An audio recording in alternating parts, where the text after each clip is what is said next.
पतीच्या दीर्घ आयुष्यासाठी केलं जाणारे व्रत म्हणजे हरतालिका व्रत.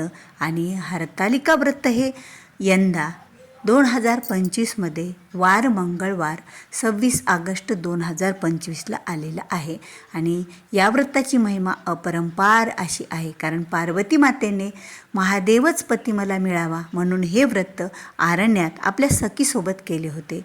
आणि त्यावेळेला पार्वतीने हे जे व्रत केले होते ती वेळ कोणती होती आणि त्या वेळेतच आपल्याला हे व्रत करायचं असतं. आणि कुमारिका मुलीसुद्धा हे व्रत करतात, कारण पार्वती मातेने सुद्धा कुमारिका असतानाच हे व्रत केलं होतं. आणि हे व्रत सौभाग्यवती महिलासुद्धा आपल्या पतीच्या दीर्घ आयुष्यासाठी करतात. आणि कुमारिका व्रत आपल्याला हाच वर प्राप्त व्हावा म्हणून आणि मनासारखा वर मिळावा, लवकर लग्न व्हावं यासाठी सुद्धा करत असतात. तर हे व्रत जे आहे ते मंगळवार म्हणजे आज कधी करायचं आणि चुकूनही तुम्ही या वेळेमध्ये व्रत करू नका. तुम्हाला जर कोणी या व्रताची पूजा या वेळेत सांगितली तर चुकूनही तुम्हाला करायची नाही, ही वेळ तुम्हाला टाळायची आहे.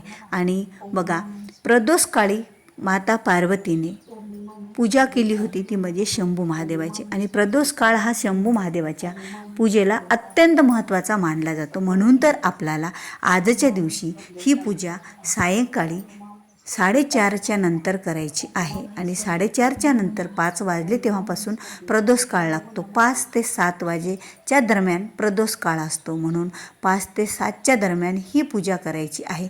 पूजेला सुरुवातसुद्धा 4:30च्या नंतरच करायची आहे, म्हणजे पूजेची मांडणीसुद्धा 4:30च्या नंतरच सायंकाळी करायची असते.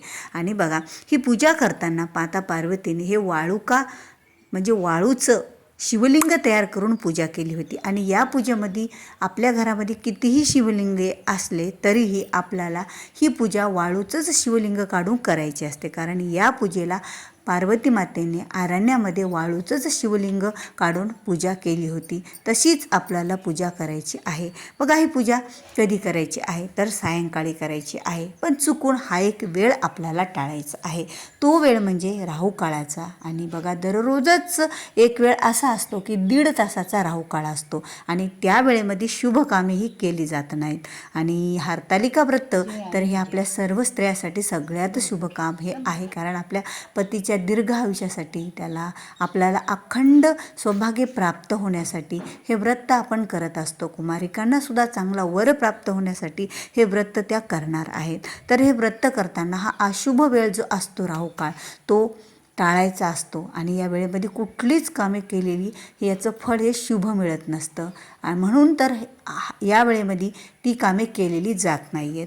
तर ती वेळ आज कुठली आहे तर राहू काळ हा संध्याकाळी म्हणजे सायंकाळी 3 ते 4:30 या दरम्यान आलेला आहे.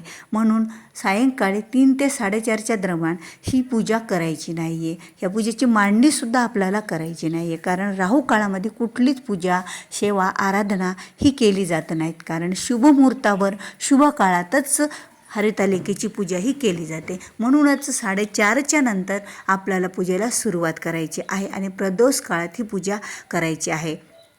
कधीही दुपारी किंवा कधीही सकाळी ही पूजा करत नसतात, कारण ही पूजा प्रदोषच काळामध्ये करायची असते. याचं फळ हे आपल्याला संपूर्ण मिळण्यासाठी. आणि पार्वती मातेची संपूर्ण पूजा ज्या वेळेला आपण करतो त्यावेळेला उमा महेश्वर देवताभ्यो नमः, ओम श्री उमा महेश्वर देवताभ्यो नमः असा मंत्र म्हणत ही पूजा केली जाते. आणि या पूजेचं फळ, कारण उमा म्हणजे पार्वती आणि महेश्वर म्हणजे महादेव, ह्या दोघांचं नामस्मरण करत ही पूजा केली जाते. आणि या पूजेचं फळ हे संपूर्ण आपल्याला मिळत असतं. आणि ही पूजा झाल्याच्या नंतर आवर्जून या व्रताची म्हणजे कथा ही ऐकायला हवी, कारण या कथेमध्ये पूजा पार्वती मातेने कशी केली का केली याचं संपूर्ण असं वर्णन आहे. झाडांच्या पत्री आपण शिवलिंगावर अर्पण करतो, ते म्हणजे 16 झाडांच्या 16 पत्री अर्पण केल्या जातात. जर आपल्याला 16 झाडांच्या 16 पत्री नाही मिळाल्या तर 5 झाडांच्या, 7 झाडांच्या, 9 झाडांच्या किंवा 11 झाडांच्या पत्रीसुद्धा